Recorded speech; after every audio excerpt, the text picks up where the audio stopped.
Yo, what up, a-holes? Thank you for tuning into the Holistic A-Hole podcast. My name is Erik Levi, and I'm the Holistic A-Hole, the mommy blogger with balls, the inconvenient truth of health, and a certified holistic nutritional therapy practitioner. What's up, everybody? How you doing? Hope you're doing great. I'm doing okay. I'm going to be fully transparent here. I'm going to be 100% honest because that's what we do here. That's what being a holistic a-hole is all about. It's not sugarcoating. It's embracing the shit of life and learning how to overcome it. I've talked a lot of crap over the weeks and months here about how I have not been sick, and that has broken my streak of, I don't know, I think it was over a year. I think it might have been early 2018 or late 2017 is the last time I felt actually sick. And I went a long time without being sick and making fun of people who keep getting the flu and the weather changes and they get like colds that take them down. Especially the health people too. Let's just call these motherfuckers out, right? All the people doing the keto diets are getting sick. All the people doing the vegan diets are getting sick. But then me, I just laugh through the whole thing. I'm like, look at these idiots. Look at you promoting your stupid diet, thinking that you're healthy, and then meanwhile you're getting sick. Oh, I got a cold. I caught a cold. What are you, a center fielder? You don't catch colds. It's your adrenal glands. It's your health status. It's your nutrition or lack of nutrition that gives you that cold that you just mysteriously caught, or the flu that's just going around. Well, here I am eating my words because this last week, something took me down. And I'll tell you, I'm going to be fully honest. It didn't take me down like I was inoperable, but I felt like the cold-like symptoms start to hit, which I hadn't felt in a while. And you know those cold-like symptoms when they start to hit? Like the face starts feeling a little mucusy, the nose starts clogging up a little bit. I had a little scratchiness in the throat, a cough, but it did not take me down. I was very operable this whole last week. I'll tell you what happened is I went to Canada. The lovely Miss A-Hole wanted to see Niagara Falls. She's been wanting to see Niagara Falls for a while. And so we bit the bullet and drove, oh my God, so long. Such a long drive. I got a speeding ticket too. Oh God, that one was a kick to the nutsack. And just outside Binghamton. So I had to go to the Binghamton post office to mail in my not guilty plea. I'm not guilty, baby. Not guilty. Even though it's on a radar gun. And I'm just going to do my best. I don't know if any of you are lawyers or have hacks of getting out of the speeding ticket. I'm claiming not guilty. The system will not take me down. But then we went to Niagara Falls, the Canadian side, by the way, because that's what they all say. You're going to go to Niagara, make sure you're on the Canadian side. I never understood like what that meant. And then I saw the falls and I was like, oh yeah, if you're on the American side, you don't see anything. The Canadian side's pretty dope. But it's just a giant waterfall. And you see it and you're like, all right, man, that's cool. Like, I couldn't stop thinking about, like, what it was like 100 years ago, like, going up there. That must have been pretty cool. Now it's like Niagara Falls is just, it's like Myrtle Beach. It's like a cheap carnival. They got go-karts and Ferris wheels and, you know, just crap food everywhere. And that's what got me, man. I went and went to this burger place and got myself a burger. Not going to hate on the burger, right? Not going to hate on, you know, good, holistic Kobe style beef with all kinds of B vitamins and protein and heme iron and all that good stuff. But what I did is I was like, hey man, I'm in Canada. I've never been to Canada before. Let me try some of this poutine that everybody's talking about. And I tried the poutine and oh my God, man. First of all, I'll say little overrated, the poutine. I was very excited. Maybe there's poutine places that do it really, really well. I'm sure there are. But it was just like fries with gravy and just chunks of cheese. And I think it's the cheese. Is it the cheese curds? Man, this stuff was toxic. Not to mention my burger had a whole bunch of cheese. And I'll tell you, from like that point forward, I just felt like this just sense of a little bit of inflammation. I started feeling a little ping in my back. You know, I think that came from driving so much, but again, I don't feel inflammation day to day, and I do a lot of physically, demanding stuff. I work out, CrossFit, workouts 5 times a week. I'm walking through the New York City, tour guiding people around. I've felt pains in my knees and pains in my backs, but ever since I've been the holistic a-hole, that stuff has kind of gone away. And I tell you, after that poutine, and then I followed up with I went to Toronto, had a beer and a what do they call those things? The little glasses, tumbler, had a tumbler of wine, and then some, just a giant. I went to an Argentinian. Me and Miss A-hole went to an Argentinian steakhouse and got steaks. Got a whole meat platter of like steak and brains, and I think there was some kidney in there. No, it wasn't brains. It was was it like the pituitary gland or some shit? This was like some real Weston A. Price nose to tail eating going on. But I think it was just an insane amount of inflammation hitting my body. And what I've learned about inflammation is that, when you spend your life building up an autoimmune response through things like leaky gut and, food sensitivities, and you start building inflammation, well, to get rid of that inflammation, you start healing your gut, which is what I did. This is how the holistic a-hole was born years ago. Healed the gut, went through a gut protocol, bone broth, herbs, the whole thing. And then, essentially what happens is that autoimmune response starts to kind of go away. The inflammation dies down. But remember, the immune system, I believe it's the IgA immune system. It's programmed in there, dude. They know. It's like, those natural killer cells, the antibodies, whatever it is, they hang in the immune system. They hang there throughout the lymphatic, the lymph nodes, and they're just waiting, right? They're just chilling. They've been on vacation in my body for years now, right? They'll pop up every once in a while, but holy cow, I think it was just the combination of cheese curds, gravy. I'm sure there was canola oil and vegetable seed oil and all this crap. Not to mention probably, maybe some of the meats and foods I was eating didn't come from the cleanest sources. Who knows? And then the weather was a little weird because it was like cold and rainy. I wasn't really dressed right for it. But again, I can handle the cold because I train like that. But I think it was just a combination of all the elements, not to mention the stress of driving when you're a New Yorker and you don't ever drive. Man, driving is so stressful. Like, you always think you're going to die. You always think you're going to die. And I'm passing giant trucks and it's pouring rain. I think just all of that just culminated into cold-like symptoms. So it didn't take me out, but I'm willing to put my holistic pride to the side and admit to you a-holes, because I think that's the least you deserve, and tell you that, yes, my streak of not being sick is over. I got the sniffles. I got some coughs, but it's going away, and I'm not going to let it stop me from delivering the latest podcast to you guys here. I got a lot going on in my life right now, and I wanted to make sure I get this one out because I saw this and it really, really bothered me. This Buzzfeed just hit piece on Tony Robbins. Now, I know, being the holistic a-hole and being this podcast, we talk a lot about nutrition. Nutrition is my lane. Nutrition is where I go. But really, nutrition is just a piece of the holistic puzzle. It's a big piece, don't get me wrong. Maybe the biggest piece, but it's a piece nonetheless. And there is that part of mindset. And there is that part of being inspired and finding people who inspire you and work and make it their life's mission to draw the most out of you that they can.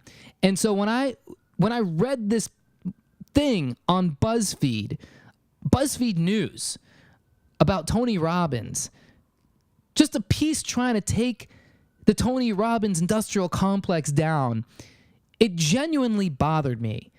It's been about 3 or 4 days now that I've seen this thing, and I can't stop thinking about it because it's not just the hit piece, it's the discussion about where we are at as a society. First of all, that there's people that get their news from Buzzfeed. How pathetic are these people that your news source is the same source that has articles, like 24 tactile things that just may help soothe your anxiety.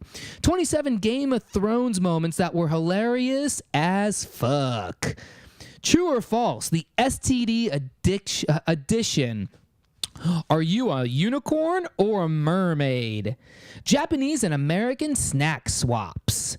33 times The Office, Friends, and Parks and Rec were the funniest shows ever. 24 things for people who know that leopard print is the best print. This is where you get your news. This is where you learn about the world. Oh my God, man. Oh my God. Just to think that the people, the same source that wrote these stupid articles, I tried making cute seal mochi for rye. These are the 40, Jesse Williams plays with puppies while answering fan questions. The same people who write that crap are writing about the quote-unquote news. In fact, I believe there was a New York Times article that came out several years ago that basically rated BuzzFeed News amongst readers, a poll of readers. BuzzFeed News was the least reliable source of all the sources, and yet people still read this crap, and they quote it as fact. So when I read something like this on BuzzFeed News, or when I see this, the first instinct was I don't want to read it, not because I don't want to believe it, because I don't want to give BuzzFeed my screen time, because they get points for screen time. They get points for it's called site lag time. I'm an SEO guy, okay? So I understand BuzzFeed, for as many flaws they have, really did revolutionize this idea of like the modern blog. People try to make money off their blogs. I'll tell you, nobody does it better than BuzzFeed, or very few people do it better than BuzzFeed. They're really the pioneers in this industry of clickbait, blog, site, lag time bullshit. And so when they come out and try to give you real news, how do you take them seriously? So I didn't want to give them the credit, but really, I'm one in millions of people who have probably seen this or read this. They have such a huge readership. I'm not going to take them down. So I read it. And, first of all, what is with the hit pieces? What is the point? Like, I seem to be into people that get the hit pieces written about them, right? Tony Robbins. Who would have known there would have been a hit piece on Tony Robbins? Alex Jones. Really anybody that's like leans right wing at all. They get the hit pieces. Then they start coming with the hit pieces on the actors and actresses. It's just like what are you trying to do as a reporter when you write stuff like this? Do you really believe that you're a journalist when you go after somebody like Tony Robbins? Is that actual journalism? Because to me, actual journalism is writing about the real stuff that actually really affects people. What you're trying to do is you're trying to take down a self-help, for lack of a better word, guru. Somebody who has reached over the years tens of millions of people before there was ever social media, before there was ever YouTube, before anybody was ever Instagram famous, and you could just put a minute video on Instagram talking about how all these life life quotes and ways to improve your mindset. Tony was the pioneer of this. He wasn't the first one doing it, but he's the one that resonates with people in the last 30 to 40 years by far. The amount of good this man has done for people, far outweighs the bad. Of course the guy's not perfect. I'm not here to defend Tony's shortcomings. I barely know the guy. What I do know of the guy is I've paid him a lot of money for his services because I've been to a Tony event. In the next year, I'm going to go to 3 huge Tony events: Business Mastery, Date with Destiny, and Life Mastery. And I'm going to spend a lot of money to go to those things. But let me tell you something, man. When I went to Unleash the Power Within, UPW, last year, I don't like to use the phrase life-changing because that's a little dramatic, When I went, I was like, I left there going, let's see if this is life-changing. And I'm not going to say it's been life-changing, but my life has definitely changed since I went to UPW. And I know that other people who have gone to UPW feel the same way. When you go to a Tony Robbins event like UPW, I don't know what Destiny's like. I don't know what the other ones are like. I think they're pretty similar. But this one was massive.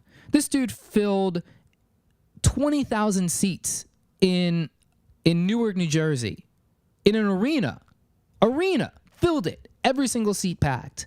4 days, people on the edge of their seats for 12 plus hours to hear what this guy had to say. And as a performer, I think I've done a podcast about this before. I don't remember. But as a performer, man, to me, there was nothing more impressive than watching one man stand in front of 20,000 people for 12 straight hours without so much as a sip of water. Like, this guy did not even stop to take a sip of water. I think maybe there was like one time where, he took like a little break. There are several, there's like 2 breaks in 12 hours. And maybe that was when he went and got some water. But, I mean, I can barely talk to a person face to face for 5 minutes without needing a sip of water. This dude got on stage, rocked the house, got people on their feet in the most uncomfortable circumstances you could imagine. Yes, there's nothing to eat there, right? They have like concession stands where you can get just unhealthy crap food, right? You have to buy bottles of water at the arena prices. And I do have issues with that. But he tells you at the beginning what he's doing when you go there. He says, listen, this weekend, this seminar is going to be brutal. This is going to be very difficult. And you're going to get through it. And you're going to feel accomplished when you get through it. But what we're trying to do here is we're trying to rewire your central nervous system. That's what he does. The guy's not stupid. He studied this. He studied human psychology. He understands why people react to things the way they do. He also understands how to tap into your inner psychology and start changing the way that you actually literally think about things. This is why he is sought out by the most powerful people in the world. He's worked with the likes of Princess Diana, Nelson Mandela. He's worked with Bill Clinton. He's worked with presidents. He's worked with Trump, right? He's worked with Michael Jordan. He's worked with Tiger Woods. He's worked with Warren Buffett. He's worked with the richest people in the world who own, the vast amount of money in the world.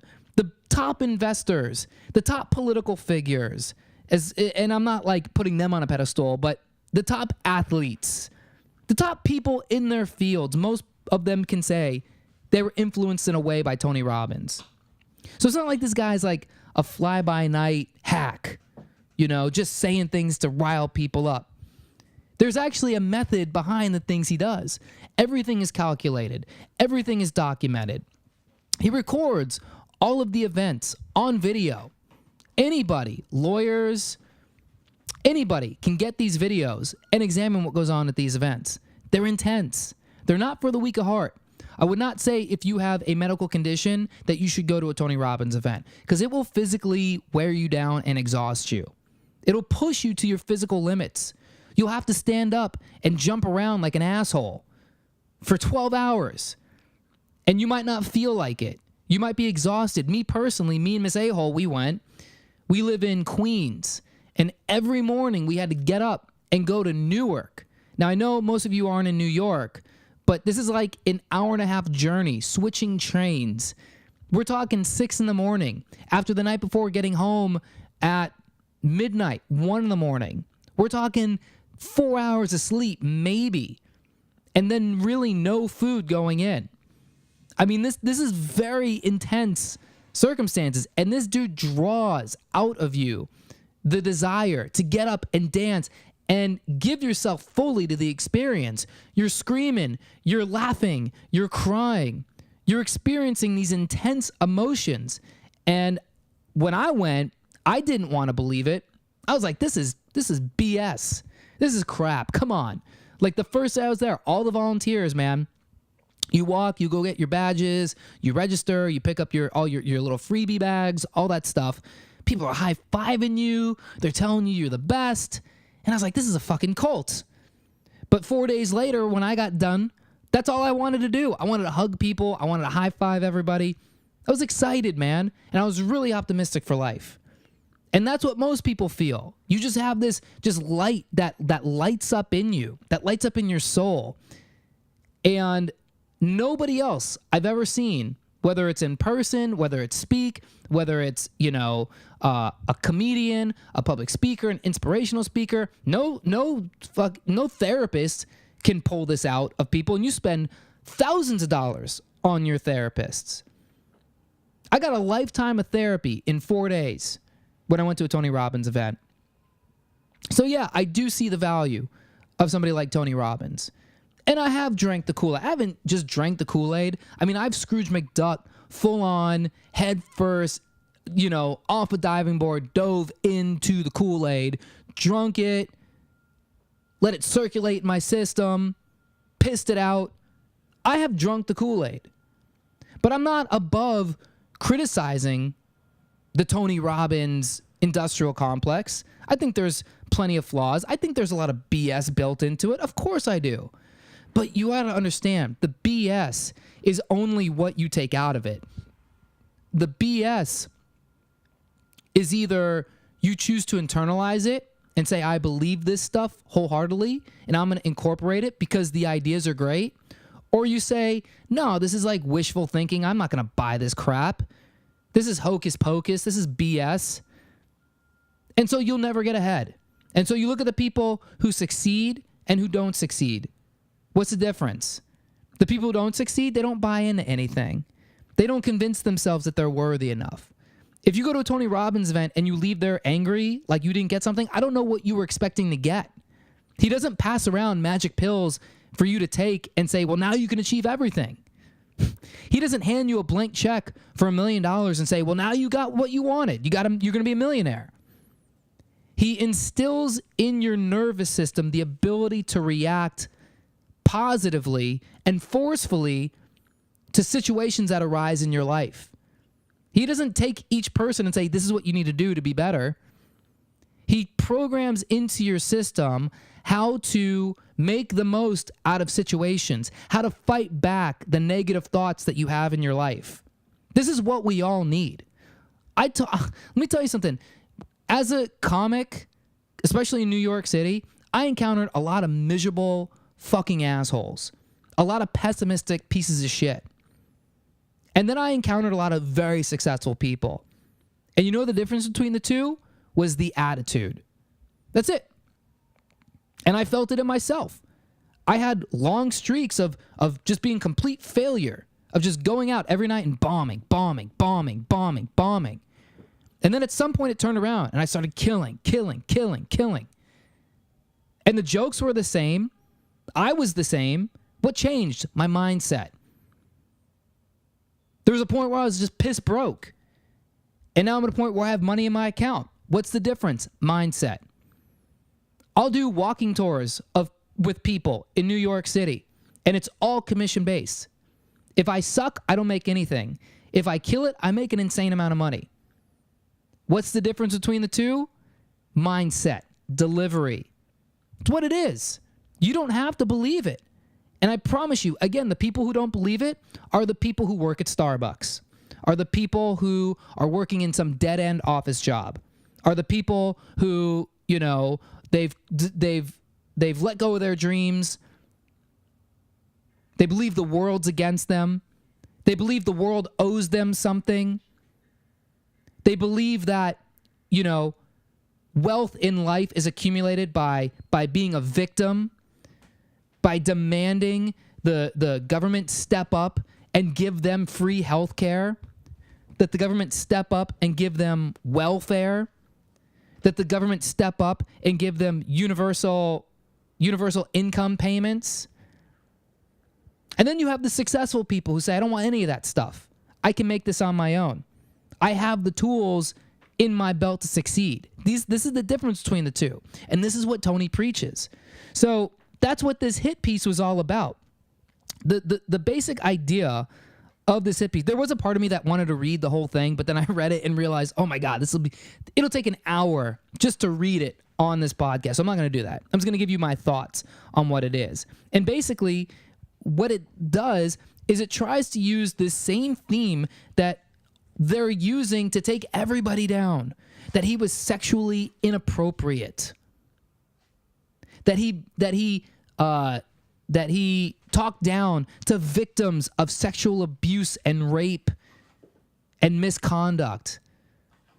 And what they do is they take quotes from thousands of hours of video and recordings, and they take little snippets of dialogue, and they weave it into their narrative. And they say, see, Tony, see, he insults victims of rape. He insults victims. He tells them it's their fault that they were raped. He tells them that it was their fault that they were abused by lovers. He's had sexual misconduct with former staffers. If you take the snippets they're taking out and put it into that narrative, yeah, you can write that about anybody. You can write that about me on this podcast. You could probably take things I've said and weave it together and say, see, Erik, the holistic a-hole, he wants babies to die. See, Erik, the holistic a-hole, he doesn't believe that people deserve health care. He doesn't believe that people have the right to survive. This is what they do. And this is what they're trying to do to somebody like Tony Robbins. In 40 years of this guy's career, out of all the people he's helped, they take some of the squeaky wheels. They take a guy who used to work for him, who's clearly trying to take him down. Maybe Tony didn't treat this guy right. Hey, I can believe that. Hundreds of people have worked for Tony Robbins. Probably thousands of people have worked for him and have volunteered.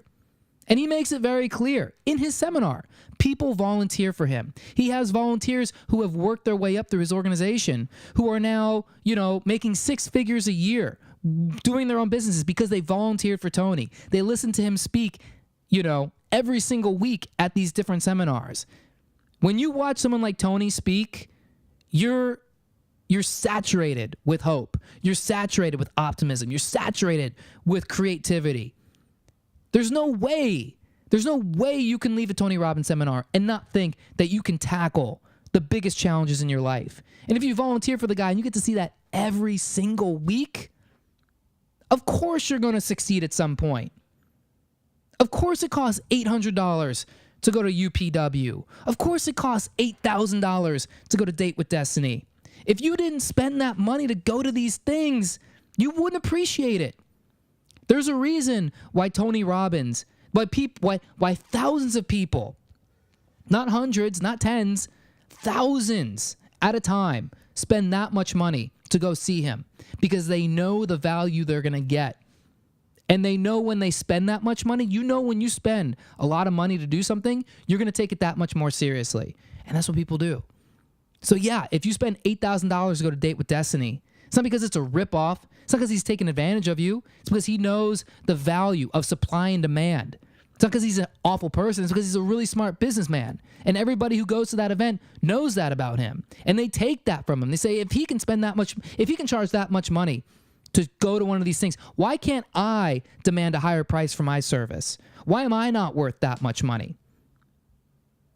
That's how you feel when you leave that event.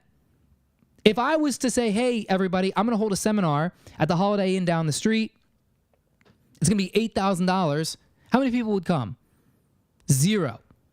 Not one of you would come. Maybe a few of you. No, not one of you would come. I wouldn't even go. Because I'm not Tony Robbins. Tony Robbins, he can demand that because people will pay it. So let's stop this trying to tear down people who are successful problem that we have in society. What is the point? What's the point of doing that? What's the point of trying to take down people who have served and who have given hope and success to a lot of great people out there? It's disgusting to me, man. It's disgusting that people, read that. And I read that and I go, this is bullshit. But there's a lot of people out there that read that and go, see, I knew he was a con man. I knew he was a snake oil salesman. They use that snake oil. He's not selling snake oil. He's not selling snake oil. He's selling hope. Remember when Obama said hope and change and he brought none of that? Well, Tony actually brings it. He actually instills it in you. Snake oil. That's how they use those words. They weave those words in there so that, all the conspiracy theorists, all the haters, all the angry people on Twitter sitting at their day job who hate their lives, looking at their phone, just looking for dopamine hits of anger, can chime in on the conversation and have some sort of relevance in their otherwise useless lives. And then we pay attention to them. We focus on them. We have this negative bias that we focus on the people trying to take this guy down. Again, look, I don't think he's perfect. I think what he says sometimes is just raw, brutal truth. He's not sensitive to the Me Too movement. Why should you be sensitive to the Me Too movement? It's a stupid movement. If you were honestly raped, if you were honestly taken advantage of as a woman, I think that's terrible. But all of these people that keep coming out and trying to take people down by using these allegations, it's just allegations everywhere. Allegations. It's watered down the people who have really physically been attacked and assaulted and taken advantage of by people in power. So the Me Too movement tried to take down Tony when the Netflix movie came out, because he said something about, the girl basically putting herself in a bad situation. Why'd you put yourself in a bad situation to get abused by a man? Why are you allowing your victimhood to control people, to get what you want? Victimhood is not paying your rent. It shouldn't pay your rent. That's not why people go to Tony Robbins events. That's not why people want Tony to help them in their lives. Because he's not promising that you're going to get rich, that you're going to be a happy, healthy person through victimhood. Yeah, I've been the victim of things. We've all been the victim of things. But if that's your pedestal to stand on, you are pathetic. You really are. And that's why people go to Tony, because they don't want to be pathetic. They want to be successful. And if 99.9% of the people that leave a Tony event say, oh my God, this is life-changing, and that 0.01% of people is like, fuck that guy, he's an asshole, well, you're going to get that. That's still a great percentage of success. Who cares? Live in your little world of being a victim, of being angry because you feel you were wronged in your life. Live there and see where it gets you. Write hit pieces like this. Write them. Be angry, but it's still not going to get you anywhere. I get it. People. Also, there was a point here where they're citing they're citing an incident. Not incident, but, some lines from A Date with Destiny where, this girl was talking about, how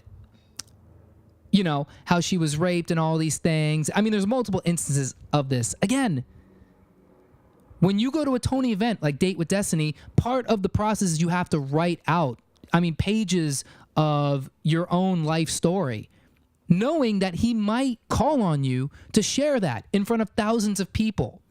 Nobody got taken advantage of by Tony. Everybody knew that during an intervention, if you get called, you're going to have to go through this. And it's going to be very emotional. In fact, the girl they're trying to cite and use as a beacon to take Tony down, she's like, no, Tony served me. Because of the intervention I had with Tony, where I told him that I was raped, that I was taken advantage of by a man, and that BuzzFeed is trying to use to take Tony down, that was an incredibly important experience in my life. That's what she says. She goes, Tony served me. And shortly after that, I wrote a book in 27 days. It became a bestseller, went on the bestseller list. This shit's not easy. If you don't want Tony to do an intervention with you, don't volunteer your information. Don't go to the event. If you spend $8,000 to go to an event that you know that this is how the event works, then understand that you have to own the consequences of the event. If you're in front of 10,000 people and you share a story about how you were raped, you did that yourself. You don't have to. In fact, I would encourage you not to if you're uncomfortable sharing your stories in front of that many people. Don't go to a Tony Robbins Date with Destiny event. Don't volunteer yourself to be called on. And don't share the information when he asks you the information. You have to own your shit at some point in your life. And that's why this article is written, because the stupid writers at Buzzfeed, Jane Bradley and Katie J.M. Baker, investigation correspondents, they know that's what people feed off. They feed off the negativity. They know how the Facebook algorithm works. It's based off of negativity. They know that as soon as this goes on Twitter, people are going to pile on because people are angry on Twitter. The kings of clickbait, Buzzfeed. Shocking. They try to take down the number one self-help, I hate to say it, guru, trying to take him down. Guys generated billions of dollars for people. Guys changed millions of people's lives. But yet he does not accept people being victims, and that's not okay. If you're a victim, get your shit together. So that's my take on this whole situation. I'd love to know what you guys think. If you enjoyed the podcast, please share it with your friends, your family, your neighbors. Share it on social media. Take a picture of the podcast playing in your phone. Put it on your Instagram story. Tag me, the Holistic A-Hole. Join the Holistic A-Holes Facebook group or Bro Health Facebook group. Find me on Twitter at Holistic A-Hole, Instagram at Holistic A-Hole. Oh, and don't forget, I'm working with Chris Masterjohn, PhD. If you would like to join his vitamins and minerals free online course, it's super fun. It's through Facebook Messenger. Just go on to my show notes page from that podcast. That's holisticahole.com/175. You can also go to chrismasterjohnphd.com/Erik Levi to save 20% on his testing nutritional status, the ultimate cheat sheet nutrition worksheet, which is awesome. And if you have anything for me, please feel free to shoot me a message through any of the social mediums. Love that you guys are loving the podcast. Thank you so much for the awesome feedback you've been given. I love doing this for you guys. I love serving. I hate that word, but I love serving you guys through this method. And some big changes coming up for the Holistic A-Hole. I'm going to reveal what that is on the next podcast. Got some big things happening in my life, and it's going to, I think, drastically change what the Holistic A-Hole is all about. But if you'd like to know more about that, tune in next week. Otherwise, have a great week. Stay holistic, and I'll catch you on the next one. Peace.